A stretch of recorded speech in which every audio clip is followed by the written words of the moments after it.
फिल्मों में आप लोगों ने ये लाइन तो जरूर सुनी होगी कि मैं तुम्हारे लिए चांद तारे तोड़ के ला सकता हूं। नहीं तो फिर इसके बाद क्या, साइंटिस्ट अपनी जॉब छोड़ दे? ऐसा लगता है लोगों को मून के बारे में पता ही नहीं है।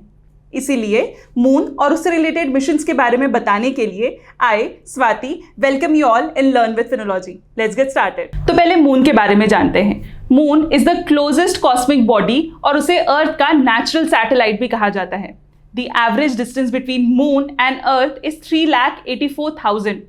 मून का टेम्परेचर भी काफी एक्सट्रीम वे में वेरी करता है। वो +130 से -180 डिग्री सेल्सियस तक जा सकता है। मून को एग्जैक्टली 27.3 डेज लगते हैं अपने एक्सिस में स्पिन करने के लिए और अर्थ के अराउंड रिवॉल्व करने के लिए। और ये तो एक नोन फैक्ट है ही कि मून का सिर्फ एक साइड अर्थ को दिखाई देता है।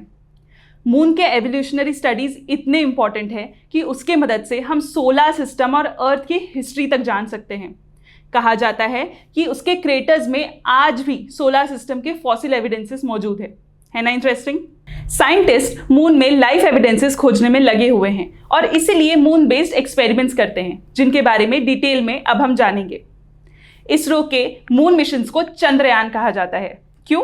क्योंकि चंद्र इज मून एंड यान इज व्हीकल, जो मिलके बनता है चंद्रयान, अ लूनर स्पेसक्राफ्ट। इसरो ने अब तक 2 चंद्रयान मिशंस लॉन्च कर चुके हैं और तीसरा लॉन्च करने की तैयारी में है। तो शुरू करते हैं चंद्रयान 1 से, भारत का पहला मून मिशन जिसने इंडिया का कॉन्फिडेंस बूस्ट किया स्पेस मिशंस में। Chandrayaan spacecraft is based on an Indian meteorological satellite Kalpanasat. Chandrayaan 1 launch किया गया 22 अक्टूबर 2008 में from Satish Dhawan space centre Sriharikota और मून पहुंचा अपने 18 दिन के सफर के बाद। इसे PSLV 11 व्हीकल में लॉन्च किया गया, जिसके बाद ही इंडिया 4th कंट्री बनी to race flag on the moon. Refrigerator के साइज का ये स्पेसक्राफ्ट का टोटल वेट था 1380 kg, जिसने 11 पेलोड्स कैरी किए थे। ये पेलोड्स सिर्फ इसरो के नहीं थे, बल्कि बाकी स्पेस एजेंसीज के भी थे, जैसे NASA, Germany, Sweden, Europe and Bulgarian space agency. Chandrayaan 1 का मिशन था chemical, mineralogical and photogeological mapping of the moon, जिसके बाद उसने कई मेजर डिस्कवरीज की, जैसे वाटर एंड आइस का detection, global imaging of the moon, magnesium, aluminium, silicon जैसे कुछ मिनरल्स भी डिटेक्ट किए गए। सन के हीट के वजह से स्पेसक्राफ्ट्स के कई पार्ट्स खराब होने लगे। इसका शेड्यूल टाइम था 2 साल, लेकिन ठीक इसी वजह से इसे 312 दिन में ही अबॉर्ट करना पड़ा। यह अपने निर्धारित समय से पहले खत्म जरूर हुआ, लेकिन इसे एक सक्सेसफुल एक्सपेरिमेंट कहा गया क्योंकि इसने अपने 95% ऑब्जेक्टिव्स अचीव किए। चंद्रयान 1 के इतने बड़े अचीवमेंट के बाद इसरो रुका नहीं और उसने लॉन्च किया चंद्रयान 2। इस मिशन को इसरो का कॉम्प्लेक्स मिशन कहा जाता है। इसे स्पेसिफिकली फोकस किया गया मून के साउथ पोलर रीजन में।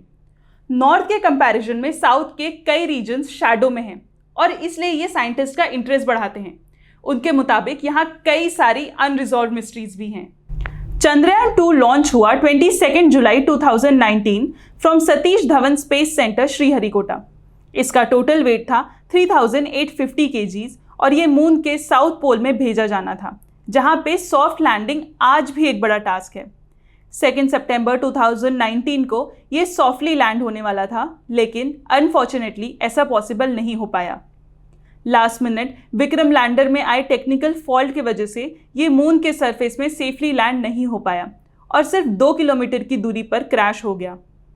मून पर सॉफ्ट लैंडिंग इतनी क्रिटिकल है कि अब तक 38 सॉफ्ट लैंडिंग अटेम्प्ट्स में सिर्फ 16 सक्सेसफुल हो पाई हैं और अगर चंद्रयान 2 में इंडिया की सॉफ्ट लैंडिंग हो जाती तो इंडिया 1st कंट्री बनती for soft landing in its first attempt. Chandrayaan 2 का ऑर्बिटर आज भी मून के अराउंड ऑर्बिट कर रहा है और रिसेंटली मून के अपर एटमॉस्फेयर में इंपॉर्टेंट गैस रिलेटेड डिस्कवरीज भी की। कम बजट में सक्सेसफुल मिशन लॉन्च करने के लिए इंडिया जाना जाता है और ठीक इसी आस के साथ इसरो वापस आया है चंद्रयान 3 मिशन के साथ, जिसे अगले साल 2023 में लॉन्च किया जाएगा। इसमें ऑर्बिटर नहीं होगा तो सिर्फ लैंडर और रोवर, क्योंकि चंद्रयान 2 का ऑर्बिटर आज भी अपना काम कर रहा है। इस बार सॉफ्ट लैंडिंग के लिए सॉफ्टवेयर इम्प्रोवाइजेशन के साथ साथ न्यू सेंसर्स भी इंट्रोड्यूस किए गए हैं। चंद्रयान 3 का बजट होगा 615 करोड़, जो GSLV Mark 3 M1 से लॉन्च किया जाएगा और चंद्रयान 2 के ही तरह ये भी मून के साउथ पोल में भेजा जाएगा। चंद्रयान 3 के सक्सेसफुल अटेम्प्ट के बाद इंडिया बन जाएगी 4th country to achieve soft landing on luna surface. इस मिशन को अचीव करते ही इंडिया स्पेस की दौड़ में और आगे बढ़ जाएगा।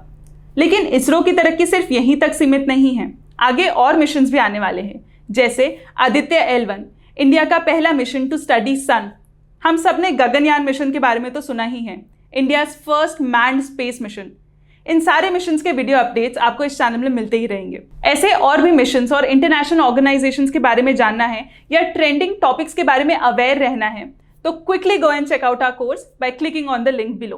तो जब बात इतना इसरो की हो ही रही है तो जल्दी से कमेंट सेक्शन में जाके बताइए कि इसरो का फुल फॉर्म क्या है और इसरो के पहले चेयरमैन कौन थे। Comment your answer below and do not forget to give ideas for our upcoming videos. Until then, keep learning.